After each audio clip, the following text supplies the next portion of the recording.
Alright, welcome to Falcon BMS, version 4.37, and let's see, update number 2.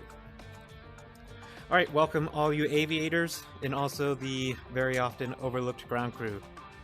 So right now, the reason why I'm doing this is because it's the end of the campaign. I've made it, woo! First campaign! But I want you to experience it as well. Only reason why I know it's the end of the campaign. Lighter 5-1, we are RTB. One, it's 2 hours until day 5, and right at day 5 was the end of the campaign, because that's the stalemate time. So I just want to give you a brief look at what the front lines look like on day 5 for me on my first campaign to finish, and then you'll see the video here in just a few moments.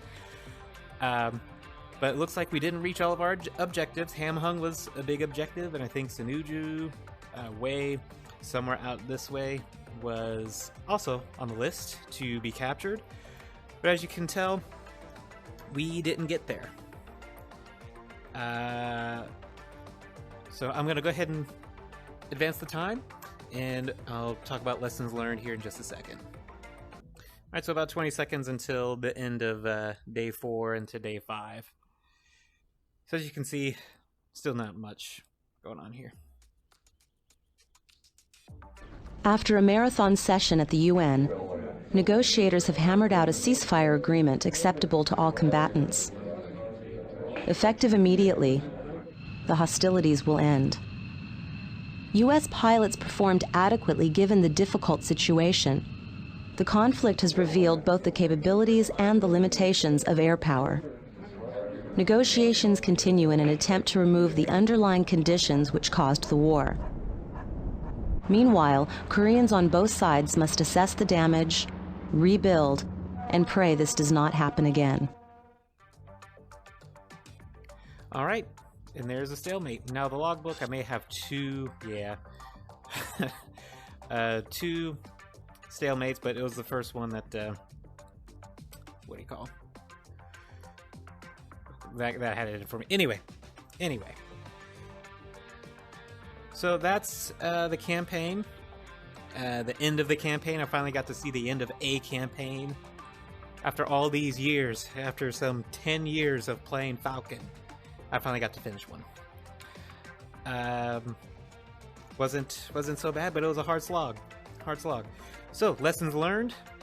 1, priorities. Reading the forums and things. It was, do you let the AI do it? Do you do it on your own?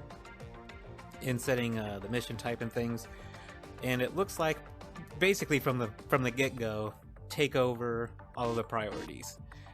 Because I think we could have focused more on the ground after day 1. Because day 1 was SAM focus, and then I just let it continue on into day 2, and day 2 was still a SAM focus, and then day 3 was kind of still a SAM focus, and I was trying to play back and forth, like what works best, what's working, what's not. So it looked like if I took control of all of these missions here, it would have progressed a little bit better. Now, I'm not one for planning everything for the squadron that I'm going to be flying in, because I want the AI to take care of that. I don't want to have to plan all that out. I mean, I may just have to at some point, not plan everything, but at least start planning some strikes, some close air support missions, things of that nature. But I think that was one of the biggest takeaways, is to take control of the packs, the mission types, and also the target types, and looking really close at the force levels as the campaign progresses, so that once all the air defenses were done, then I could move on to the ground vehicles and also the aircraft and air bases. Because it looks like for air defenses, the SAMs, day 1 was looking really good, and then once getting into day 2, I kind of took over and said, let's go to do other things for a little bit. And it didn't look like it was progressing too well, so I gave it back to the AI. Then the AI went right back to SAM focus, tried to destroy as much as possible, and then through days 2, 3, and 4, I was back and forth between AI and, I mean, you saw it. So I think me taking control from the get-go, maybe this would have been a little bit better. Oh, that's just a butterfly. Okay. Supply, didn't really do too much with it. Nothing going on too much there. Fuel didn't really do too much there. And the campaign is too short, from what I've read. Campaign is too short to even focus on the supply lines and fuel levels to start breaking it. So there's that. Air bases, it was all over the place with all the Oka strikes and me interfering and not interfering. Looks like aircraft, it was sort of an attrition, but day 1, yeah, by the end of day 1, that looks like a huge reinforcement, and then no longer an attrition in the air. And then basically since day 2 on, air power wasn't that big of a deal, except for the 5th gen and Chinese aircraft. Ground vehicles or ground forces, don't know why. Friendly forces kept advancing, retreating, advancing, retreating, advancing, retreating, when clearly we weren't taking very much losses throughout the entire campaign. Whereas Red 4, slowly declining, not big focus on vehicles on day 1, but then day 2, 3, and 4. I mean, I didn't do a lot of close air support missions, as you saw. It looked like those are relegated to other squadrons. But I think that's the biggest takeaway. Just take over the pack priorities and the mission types and target types right from the start of the campaign, and then kind of help drive the campaign from there. So it doesn't take too much effort. I just have to continue to look at all the force levels and then determine when to start switching over. J-Stars. Let's just play the J-Stars for all 4 days, 5 days. So here we go, day 1. Some advances from the enemy, and then defense. On the right side of Ham Hung. Another assault down the middle. Push back. Okay, so it was kind of a hard slog there. It wasn't until day 3, as you can see now the enemy's retreating on day 3. And you can see all the advance, retreat, advance, retreat, advance, retreat. And I would have said if it was a 10-day campaign, or even if it just lasted, I don't know, maybe another day or so, we would have won. Now the other thing too, I didn't fly as many missions on day 4, and that is largely because we have things like half caps, escorts that, you know, I'm not going to fly an escort if there's not going to be any action, is the thing. Not wasting my flight time or footage just to fly an escort and then come back and then, you know, nothing happens. Because enemy air power is gone. Same with half caps. There's no enemy air that's going to be operating the area, so why do a half cap? Another escort. An Oka strike, and all the strikes that have been generating from the AI is... it wasn't needed because all of the facilities were basically destroyed, but we just weren't seeing a hit to any of the enemy supply levels. Again, that's probably because the campaign is so incredibly short in the grand scheme of things. So here are my stats.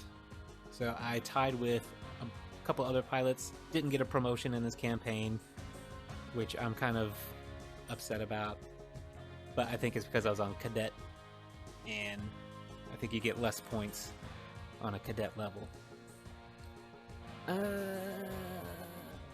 So let's see, so flight hours, 48.5 flight hours, 29 missions, a rating of good, 2 air-to-air victories, 26 air-to-ground victories, 29 buildings and structures blown up. No naval victories or anything. So that's pretty cool. Got through that. What about our squadron?